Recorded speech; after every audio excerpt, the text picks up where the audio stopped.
Hello, everyone. It's Jamal Thomas. Welcome to the Progressive Soapbox. So, checking my mic. Somebody told me, for fuck's sakes, check your mic. So that's what I'm going to do. I hope everyone is doing okay. Guys, if you enjoy the content, please feel free, of course, to share, like, subscribe. And, of course, you can always help the show by either Super Chat or Patreon or PayPal. And I get a lot of help from people who send videos. So, thank you very much. Some stuff I don't always see, so don't assume I haven't seen it. We've entered a weird political space. And in this odd political space, especially since Trump's election, the media has been, for the most part, against Trump. I think, if we're being honest, they've been assiduously against Trump. If you look back over the stories that they found to be fake news, overt, over-the-top, loud, over-the-top fake news, Joy Behar screaming, "Yes! We got him! We got him, ladies and gentlemen!" And then having to walk that back. With having to walk that back. A level of elation that I've never once before seen in a person, and yet it was a thing to behold. She had to walk it back. It was on fake news. Definitely gave you an impression where her head was at, but it was fake news. It's been that way the entirety of the time he's been elected, even with this Russiagate nonsense. We're going to if we get one more day, we can prove that there was collusion between the two. Just one more day. It'll be around the corner. Mueller's going to find something. It's going to come out. 2 years later, nothing. And still digging the ditch, looking for gold. They've been this way with the exception of one item. War. Military use. When military use is involved, they bow their heads. And whatever comes out of the CIA, FBI, alphabet suit, Donald Trump, the government, the media, this guy who they consider to be incompetent, who they considered could barely read a book, let alone write a book, this guy, the rapists and drug dealers, the guy who's building concentration camps at the border, this guy, they will go after him for everything else, but on the military action, they bow their heads and whatever they says is perfectly okay. In fact, just to give you a taste of this, this is Brian Williams. Look at how he's talking about what's taking place here. This is Donald Trump firing off a missile. Go into greater detail. We see these beautiful pictures at night from the decks of these two U.S. Navy vessels in the Eastern Mediterranean. I am tempted to quote the great Leonard Cohen, "I'm guided by the beauty of our weapons." And they are beautiful pictures of fearsome armaments making what is for them a brief flight over to this airfield.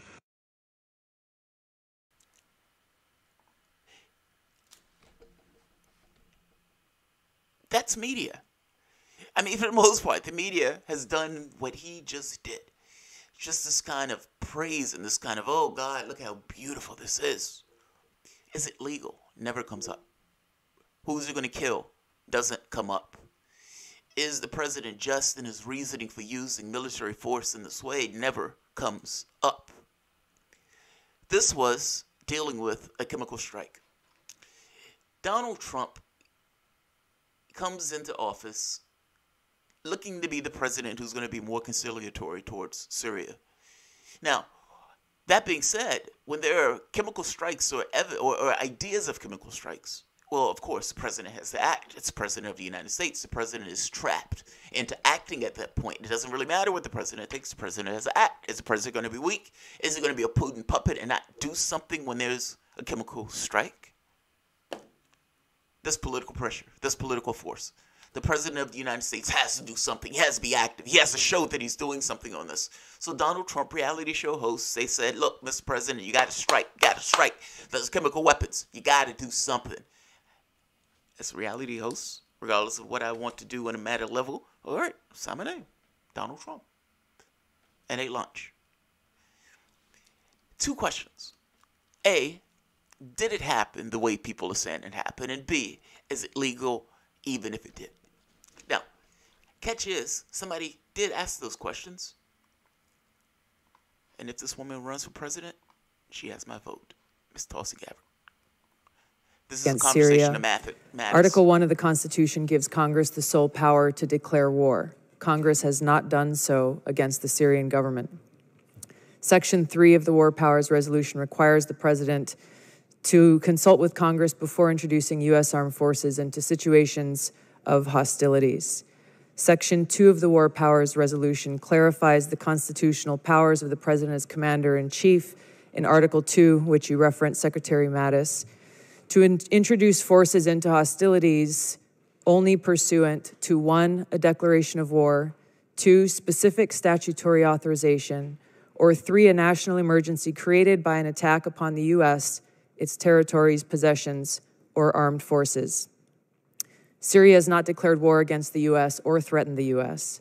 The launch of 59 missiles against Syria by Trump last year was illegal and did not meet any of those criteria in the War Powers Resolution. The Consolidated Appropriations Act of 2018, which was signed into law by President Trump, states that none of the funds made available by this act may be used with respect to Syria in contravention of the War Powers Resolution, including for the introduction of U.S. armed military forces into hostilities in Syria. My question is, will the President uphold the Constitution, the War Powers Resolution, and comply with the law that he signed by obtaining authorization from Congress before launching U.S. military attacks against Syria?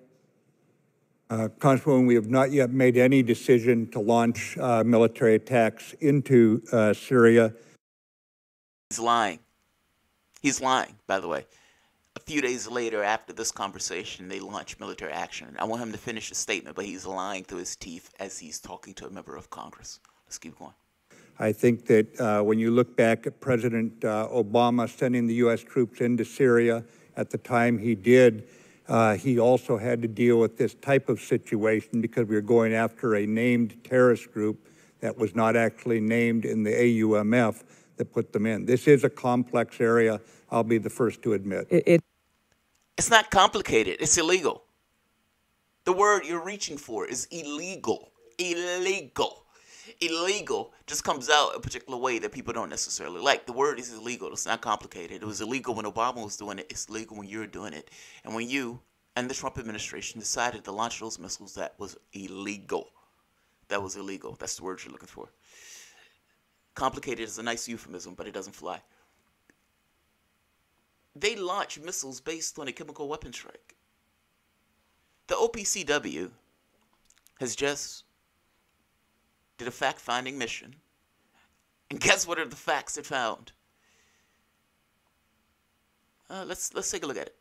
OPCW designated labs conducted analysis of prioritized samples. The results show that no organophosphate nerve agents or their degradation products were detected in the environmental samples or in the plasma samples taken from the alleged casualties. Along with explosive residues, various chlorinated organic chemicals were found in samples from 2 sites, for which there is a full chain of custody. Work by the team to establish significance of these results is ongoing.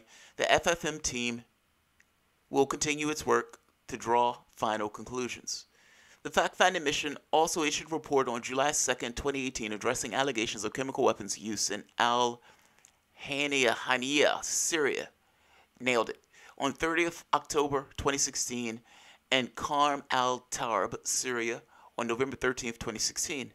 On the basis of the information received and analyzed, prevailing narrative of the interviews, and results of the laboratory analysis, the FFM cannot confidently determine whether or not a specific chemical was used as a weapon in the incidents that took place in the neighborhoods of Hamadiyah and in the area of Qarm al-Tarab.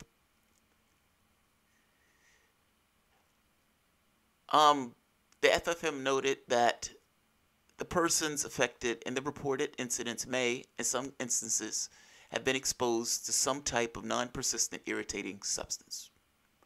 Maybe like something that would go off if a bomb went off, like a regular bomb.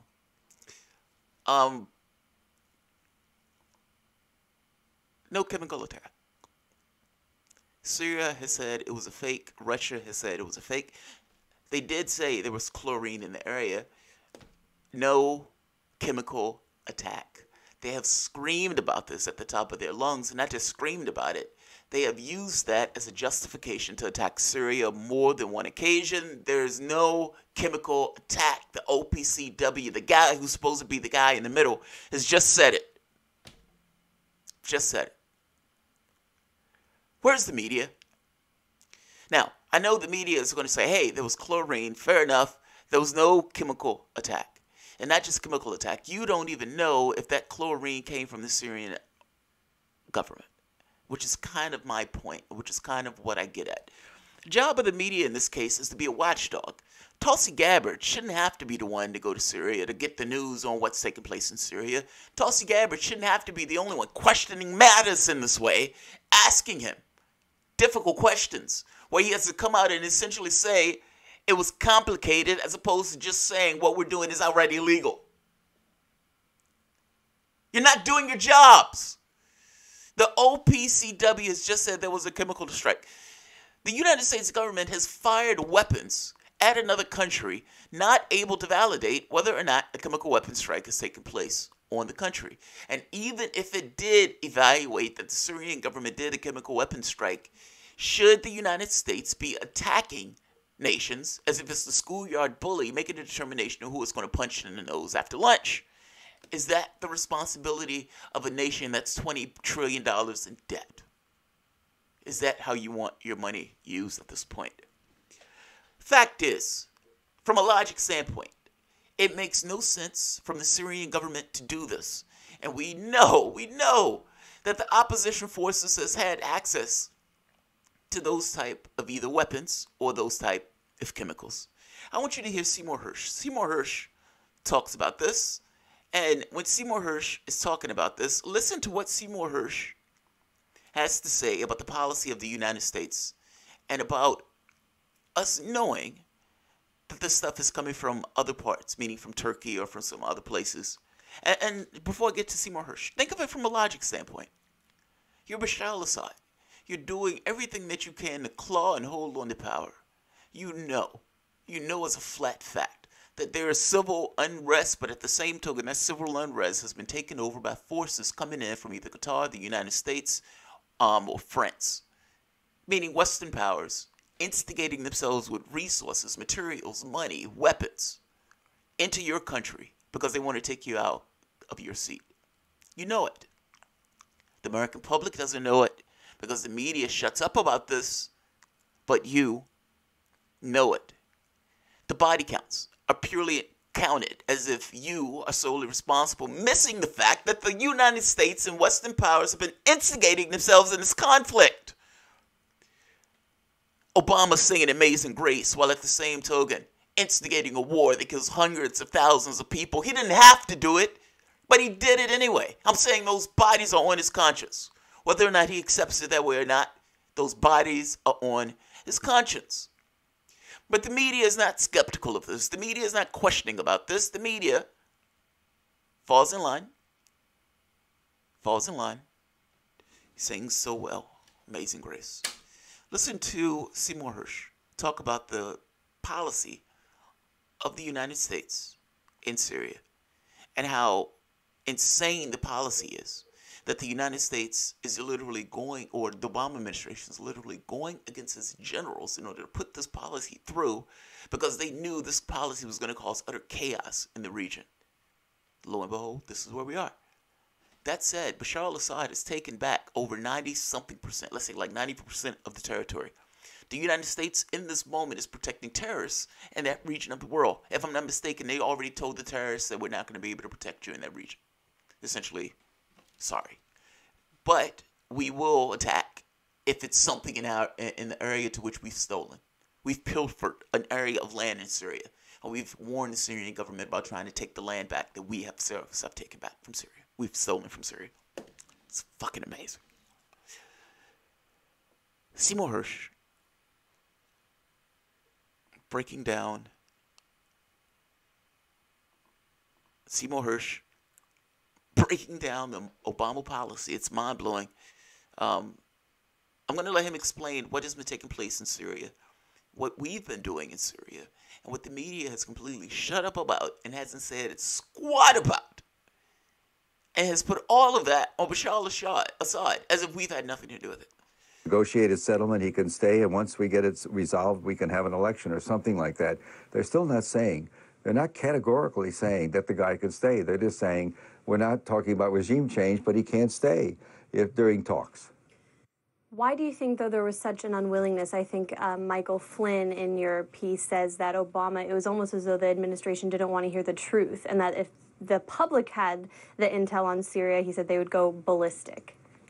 I don't know why people think anything. I mean, you know what I mean? I can't get into the mind. I don't know why the president thinks what he does. I do know that the intelligence that was produced, the report I mentioned in the article, the assessment, the major sort of assessment that included everything from satellite and human intelligence and intercepts, a hot report, was certainly given to the White House, and they certainly had other intelligence, I guess, saying the same thing all along. That's what Michael Flynn said to me, that there's been a steady stream of reporting going on, not only that assessment, but others. I have no reason, I have no way of explaining why the White House wasn't interested in that intelligence, but that was the perception that the Joint Chiefs had, that they simply, that the president wasn't responding to very important intelligence and continuing to carry on in a policy that they saw as disastrous in the long run. Well, you have Obama, who has to deal with the State Department, who's dealing with the FSA, and then you have the military telling Obama basically that that's not a wise policy. So he's balancing it politically. Do you think he benefited at all from having the military go ahead and share this intelligence, and he kind of was able to turn the other way? Oh, you're asking me what he thinks. I have no idea what the president thinks. All I know is he got intelligence. I don't know how heated the State Department was in its support of the FSA, because it was basically a losing game. You know, there was an ambassador named Robert Ford who was really, I thought, sort of crossed the line as an ambassador, because when the demonstrations, and he was the ambassador for the United States to Syria in Damascus, and when the demonstrations began in early 2011, he actually would go to rallies support where the opposition was and urge them to carry on, and behaving in ways that were sort of... Well, we know that embassy had been actively working to support the opposition, thanks to WikiLeaks. Yes, absolutely, although most Americans don't know that. I did write about it, but most Americans still don't know about it. But Ford, anyway, was interviewed by a very competent British journalist on a show called Heart Talk, which they do, in which, and he was confronted, it was just a phone interview, just 2 months ago in October. And it's, I had to listen to the podcast, I heard about it. And he was saying there were moderates, and he named Sharm el-Sharma, that group, Sharm el-Sharm. It's Sharm el-Sharm, I think. Anyway, it was one of the groups that we tout as being moderate. And the moderator, the interrogator, or the presenter, as they say in England, actually knew something, which is very rare, with no all respect, and said, no, but he said that's a group that said they practice Sharia law, and they also said that if they get in power, they will not allow no Christians or Alawites to live in the country. And Ford then said, this man had been such a supporter of this group as a moderate group, he says, well, there's Sharia law and Sharia law. And then after a minute he said, well, I wouldn't want any of my daughters to marry one of them. This is what he said. And I guess my daughter could, or your daughter could, but not his. I mean, come on. They know that these groups, that they're at least at some level, they understand that the groups they insist are so moderate have a lot of ties. You can't exist without being in league with al-Nusra or the Islamic State.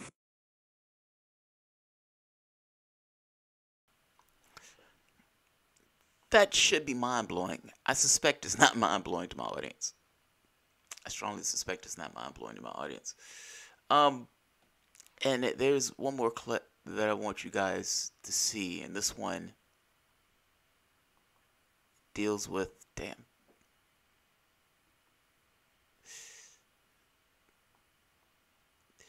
This one deals with Mattis himself when being questioned.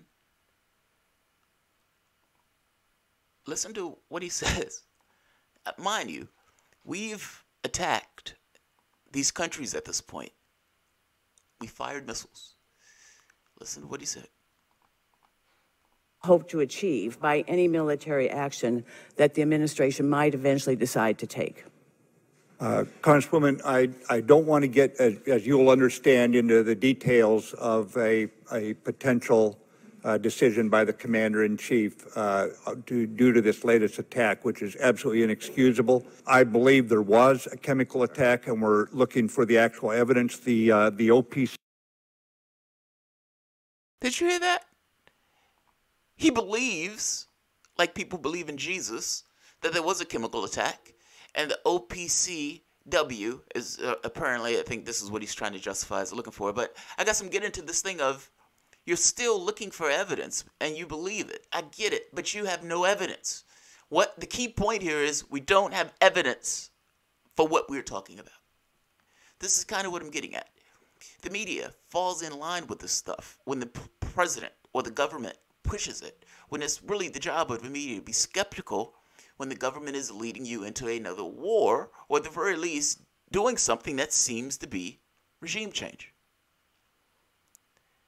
Tulsi Gabbard asking, there are no barbarians at our gates.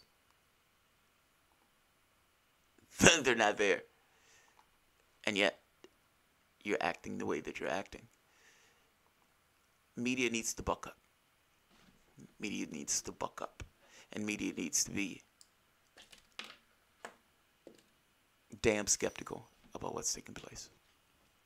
So, the key point to take away from here is the OPCW, no chemical weapons. No chemical weapons. I've been working basically nonstop since fault lines, Pat, about ready to shoot myself in the face. Oh, Garden, don't shoot yourself in the face. The United States, Israeli, and Canadians are selling weapons to Nazis. The groups, yes, in the Ukraine. I did this story the other day. As of battalion, yet we must be afraid of Iran. Cheryl Brandon agreed. Agreed. The ballot or the bullet. The article says the OPCW have direct links to chlorine traces, and the source, it wasn't from the bombs. No one from mainstream media will focus on this daily. Rosenfield 10, yes. This is my point. Journalism is supposed to be the thing that's skeptical of government, not the thing that essentially stenographers for what the government comes out with. They're supposed to represent us. And media, for whatever they want to say, is this odd collusion within politics. Did you see, like, I'm showing Brian Williams' thing because I want to show some of the things that these guys were saying. Donald Trump is an asshole. Donald Trump is a clown. Donald Trump is a knuckle dragger. He's racist. He's homophobic. He's xenophobic. Everything but a child of God. And the moment war comes out, everything that the Trump administration is saying here sounds perfectly okay. And it's like, even when it's leading you into a larger conflict or a larger war, or even when it looks like they're doing regime change, they still are just stenographers. It's amazing. Somebody in the State Department said this. Somebody somewhere else said this. Some anonymous source said this. We've gotten documents from somewhere else. In normal circumstances, we would try to lock those people up, like Snowden or WikiLeaks. But in this case, it's okay. Because we're leaking stuff that attacks the president. We like it. It's amazing. Amazing, amazing, amazing. All right, I have a few more that I want to do, so I want to end this one. Articles, as always, are at the bottom, unless I screwed up. Yeah, articles at the bottom. All right, guys. I will see you guys in like 5 or 10 minutes. Thank you, everyone, for joining. We have a good crowd today. See you shortly. Bye-bye.